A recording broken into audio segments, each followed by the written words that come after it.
So here's the pointed question. You're the captain of the ship, and someday you'll have shore leave and be sipping lemonade. Would you look back on this and say it was a good deal? Not at the moment. Thank you. And the only reason why I say that is because you all have a lot of other things that you'd like to get done. You have a civic center you'd like to finish. You have an animal control shelter that you need to contemplate once we get the feedback back from the consultant. And frankly, it's a matter of priorities.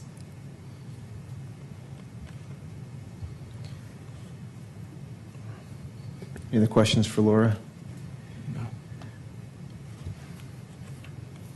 I mean, one point, of course, if you look at the downtown arena, what's that up to about $480 million total now? I mean, I think the point I've made from the beginning is that, I mean, a $120 million investment compared to the 480 there, and I know it's different, but that's using the general fund also. I mean, it's not like it's just all private and pie in the sky stuff. But actually, what happened there is that there was a land sale that that is being used to fund the arena, and they're also securitizing their parking system.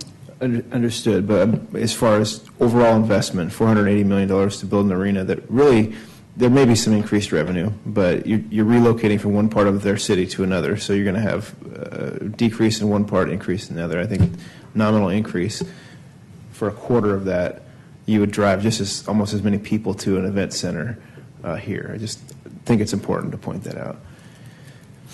Yeah, the only thing I would say to that is that the city of Sacramento has been around for a very long time, and they have a lot of assets that they can use in order to finance that type of facility. We are a young city, and we have virtually no assets the way that the city of Sacramento has. So that limits our ability to come up with creative financing techniques. Well, you have to start somewhere, I suppose, huh?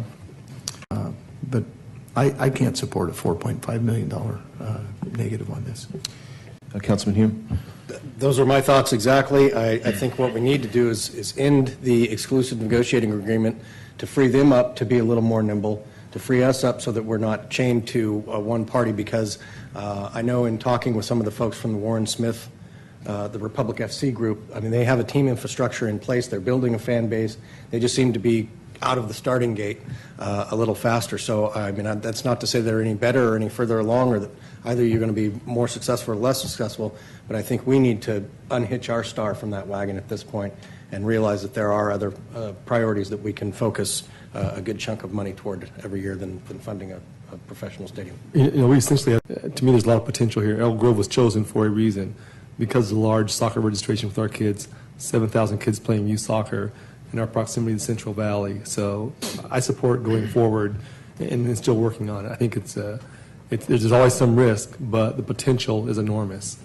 And it's expensive, but you know, you look at the aquatic complex, and I'll be honest with you, I don't think the aquatic complex is a good chance myself. So there's a lot of other issues, and there's a lot of balls in the air right now, but when you come down to it, what is truly viable, what's going to work, I think there's a need, and with FC, Republic, they've done a pretty good job with their product, because there is a hunger and a need for folks to watch soccer. Do I think we have a leg up with MLS? Absolutely. You know, the mayor and I went down and actually saw it, and we went down to when was that, MLS Cup? 2 years ago? Yeah. 2 years ago, and spoke with the commissioner of MLS. So I think, you know, you obviously got your different ball clubs, you know, AAA, single A. I do think that Elk Grove does has the inside track. Yeah, I agree. I think splitting from Northern California soccer just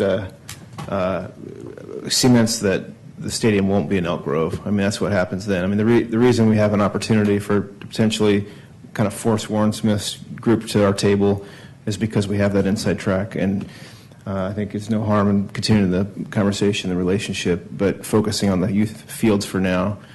Councilman Trigg.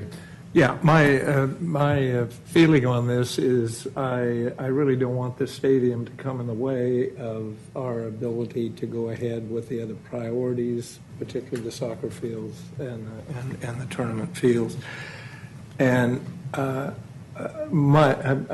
not convinced that this isn't going to hold us up when we say continue it.